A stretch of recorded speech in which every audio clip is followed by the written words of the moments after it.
Bonjour tout le monde. Aujourd'hui, mes prévisions jusqu'au 11 février. Aujourd'hui, c'est la pleine lune à 18h28 en Lion. Donc, mes amis Lion, si vous avez une décision à prendre, c'est aujourd'hui parce que la lune est un instant de pleine conscience. Elle est en carré avec Uranus et le soleil est aussi en carré avec Uranus. Alors ça, c'est des perturbations liées à Uranus. On exagère nos réactions. Et bon, ça c'est sur le plan personnel, mais sur le plan mondial, elle est conjointe avec, avec le nœud nord. Vous voyez le nœud nord? Le nœud nord, c'est l'avenir. Il est opposé au nœud sud qui est là-bas, mais là, il n'est pas marqué. Et ça, c'est l'avenir. Donc, je pense que toute décision prise aujourd'hui auront des conséquences sur notre avenir. Voilà. Donc, il faudra faire attention à ce qu'on décide.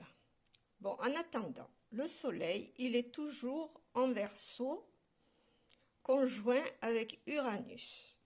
Là, il est là, le soleil et Uranus. Donc, le soleil conjoint à Uranus, alors là, c'est du sérieux. C'est de la gravité. C'est une chape de plomb. N'oublions pas que Saturne, c'est le gendarme de notre ciel. Donc là, on prend conscience. On prend conscience de nos limites. Maintenant, on a beaucoup de paramètres pour agir. Et Saturne, c'est bon, le gendarme, mais c'est aussi le grand architecte. Donc avec Saturne, on passe à long terme, on construit. Les Gémeaux, les Balances, les Béliers et les Sagittaires apprécieront. Ils apprécieront ce Saturne et ils se sentiront plus aptes à construire. Par contre, pour les Verseaux, les Taureaux, les Lions et les Scorpions, c'est du pessimisme. Ils ont tendance à voir le verre à moitié vide. Saturne les bride et ça les stresse. Bon, il y a aussi Mercure qui est conjoint au Soleil.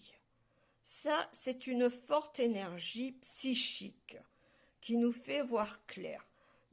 Donc, on a, les astres nous ouvrent les yeux cette semaine.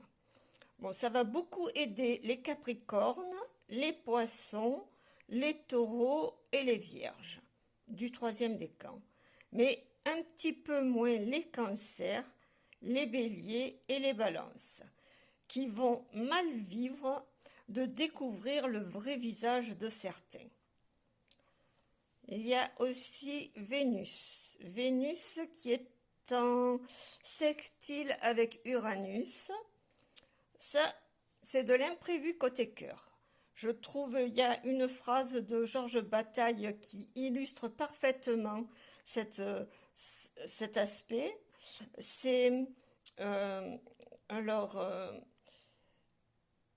c'est le cœur est humain dans la mesure où il se révolte. C'est exactement ça. Alors, ça concernera surtout les taureaux, les vierges, les capricornes, les poissons, les cancers et les scorpions. Bon, la dernière fois, je vous avais fait une petite histoire sur la mythologie. Je vous avais parlé de Pluton. Là, je vais vous parler d'Uranus, puisque en ce moment, il est bien présent. Alors, Uranus, c'est Uranos. Ça signifie le ciel en grec. C'est le maître des cieux. Avant que son fils Saturne, ou Chronos, le détrône et le châtre. Ils n'y allaient pas de même morte à l'époque. Ces parties génitales tombant dans la mer donnèrent naissance à Vénus, ou Aphrodite, des naissances de la déesse de la beauté et de l'amour. La prochaine fois, je vous ferai Vénus. Bonne semaine les amis, portez-vous bien.